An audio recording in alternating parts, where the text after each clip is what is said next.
You haven't heard bass lately, have you? I haven't been here. I had surgery, dude. I haven't been here. Tonight's my first night home.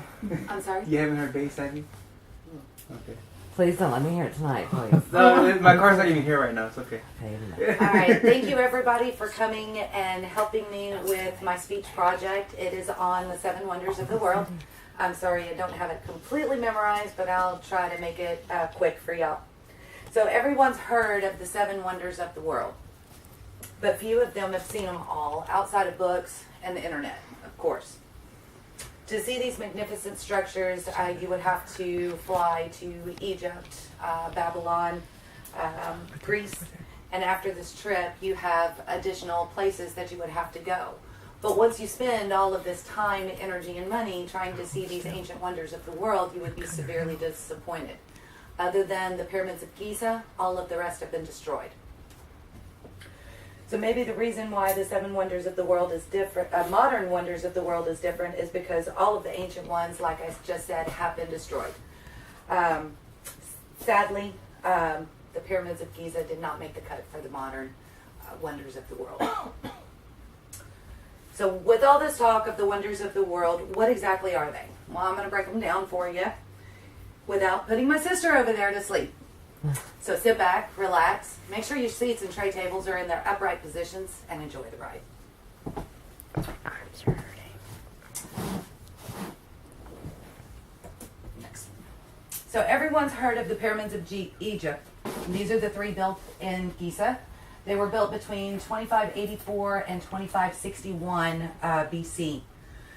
The largest of the pyramids is called the Great Pyramid, and it stands about 450 foot tall, and the base of it covers over 13 acres. Many people travel to see these sites on a daily basis, and archaeologists absolutely love going in and seeing what wonders these pyramids hold for us. Originally, they were built for tombs for Egyptian kings and other royalty of the Egyptians. Maybe the secret to how they were built are hidden in one of these tombs. Maybe, like it's depicted in the Old Testament of the Bible, it was slaves. Maybe, as some conspiracy theorists claim, it was aliens from outer space. One thing that we do know is we don't know how they were built without the knowledge that we have today of construction. And that, my friends, is going to be lost in the hieroglyphs that have been deteriorated with time, possibly on the walls of these very tombs.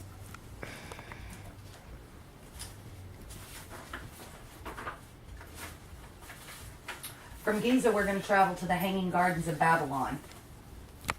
The only knowledge that we have of these gardens comes from a Babylonian priest about 280 BC. The record states that these gardens were built by King Nebuchadnezzar II for one of his wives, and it stood 75 feet above the ground and was roughly 400 foot square. Legend has it that the King Nebuchadnezzar had slaves work in shifts, turning screws to funnel up water from the Euphrates River to water these gardens. However, to this day, archaeologists have not been able to find any remains of these gardens. So is it fact or is it fiction? I guess we'll never know. Our trip is now going to take us to Olympia in Greece to see the statue of Zeus. This statue is the most famous statue of the ancient world.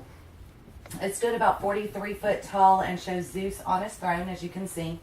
It was sculpted by Phidias in 430 BC and has a wooden core.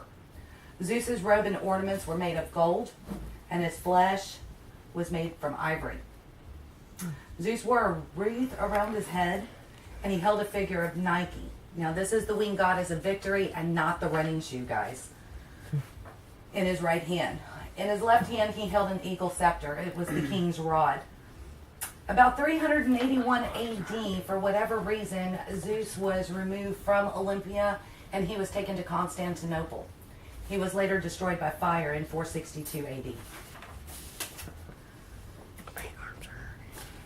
Sister, you still awake over there? I'm good. You're good? We have just a short jump over to modern-day Turkey to see the Temple of Artemis at Ephesus.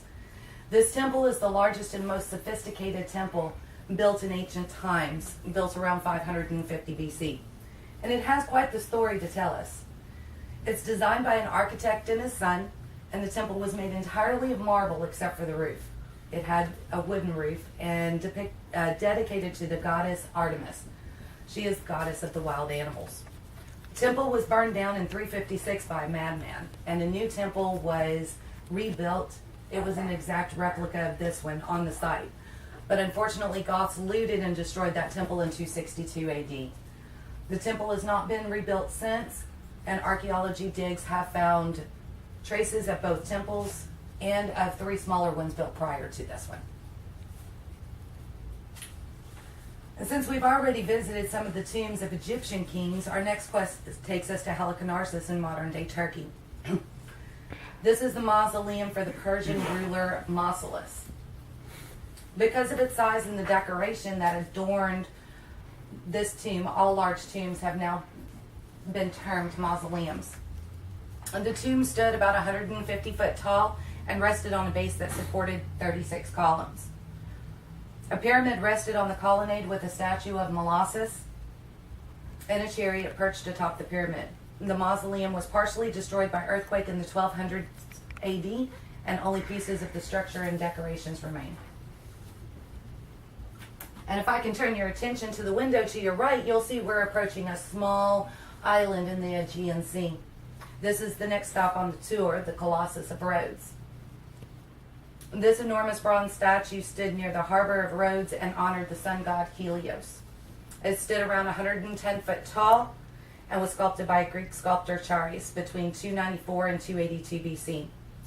Charis used stone blocks and about 8.5 tons of iron bars to support this hollow statue. It was toppled by an earthquake in 226 AD and later sold for scrap in 653 AD. Finally, we're going to arrive back in Egypt, but this time we're going to Alexandria. Pharaoh's lighthouse of Alexandria once stood on the island of Pharos in the harbor of Alexandria. The structure was over 440 feet tall. The Pharos, out of all of the ancient wonders, is the most practical aid to human beings, to mankind at that time. This lighthouse became so famous that all bright lights and beacons became known as lighthouses. I wonder how the Egyptian kings, the Egyptian pharaohs, would like being called a lighthouse. Can't be any worse than people named John having a toilet named after them, though, right? The lighthouse of Alexandria stood for 1,500 years before being toppled by an earthquake, and Mother Nature struck again. So that's it, folks. That's the 7 wonders of the world. Wait, what's that? I hear some boos. I forgot something. The modern wonders. Seems like I have a couple of minutes to go ahead and run through these real quick with you. First off, we have the Great Wall of China. It was built between the 5th century and BC and the 16th century and was made to fortify the borders of China against the invading Mongols. Interesting fact about this, it's the only man-made structure that can be seen from outer space. Christ the Redeemer statue in Rio de Janeiro has been an awe-inspiring blessing to the Brazilians since 1931. Machu Picchu in Peru. It's a sacred archaeological center for many years.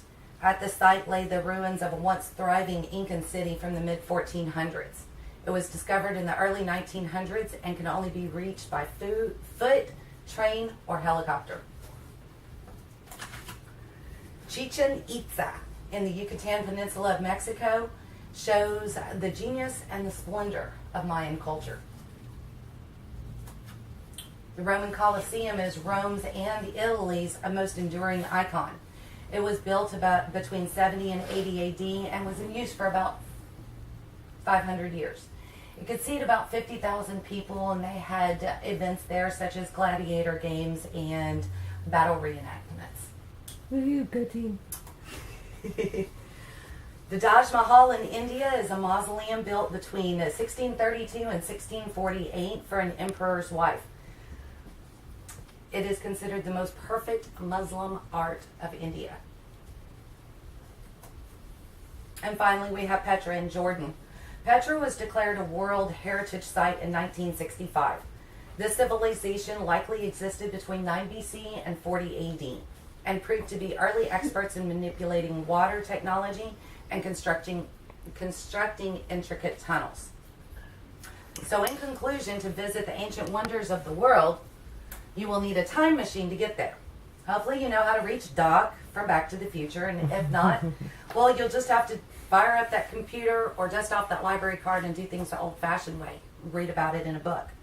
Or you can book the next airplane to the closest modern wonder of the world and enjoy some history and learn some history while you do it. Thank you very much. Yay, good job.